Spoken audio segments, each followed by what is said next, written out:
So this tutorial is supposed to go along with the idea that you really want to know all the different strokes that your pencil can make. For this example, I've started to sketch out this photo, and I wanted to highlight a couple of specific areas that you may have trouble with. For this tutorial, I'm not using my normal mechanical pencil, but I'm just using a simple dollar store number 2 pencil.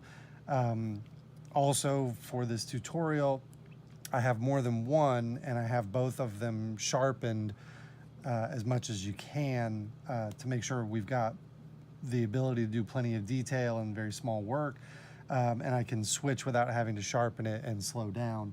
So for this piece, we're going to be concentrating just a little bit on the mustache hairs of this kind of 5 o'clock shadowy look that we got going on here.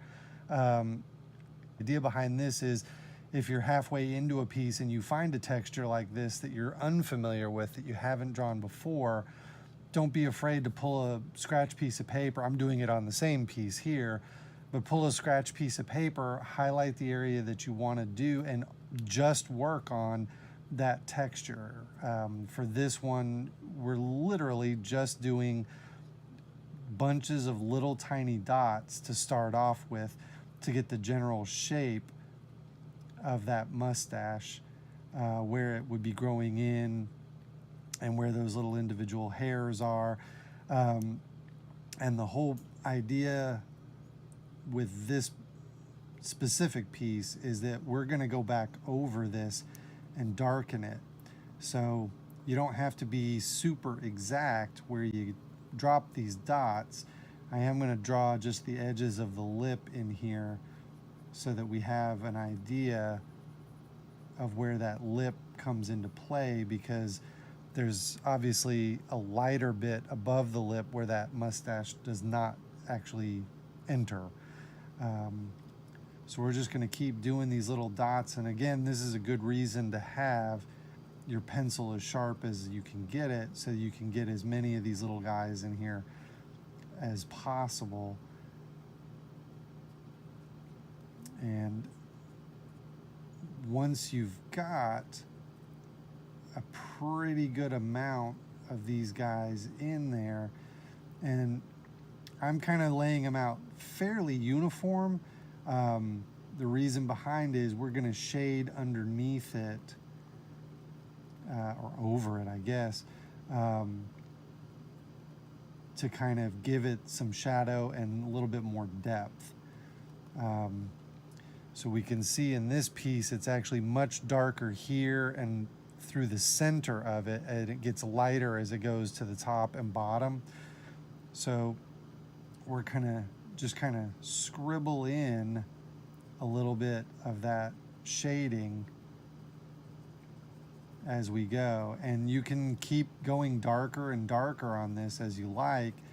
You can also go back through and add more dots or darken the dots that you've got, but as you do this, it gives a little more texture. Something I would recommend everybody do, unless they're working towards like super hyper photorealistic work, is take a look at other mediums and be sure that you're actually going to museums and checking these things out in person. You'll discover, especially if you go to really big museums or museums that have touring displays of classic artists, you'll notice that works that you thought were very photorealistic and had every little hair detailed, when you actually get up close to them, they're really not that detailed at all. A lot of it is this kind of work where you're just giving the impression of texture more than recreating that exact texture, molecule for molecule, if you will. Obviously, it's much easier to give the impression of it, and most artwork that you see, especially in galleries, you can get up close to it, but it really looks its best when you're standing at least 5 feet away from it.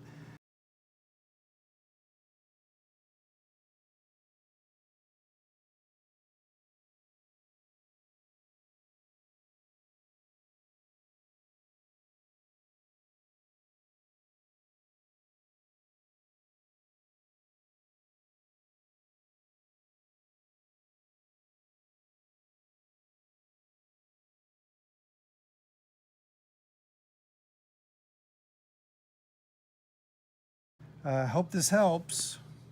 I look forward to seeing you guys again.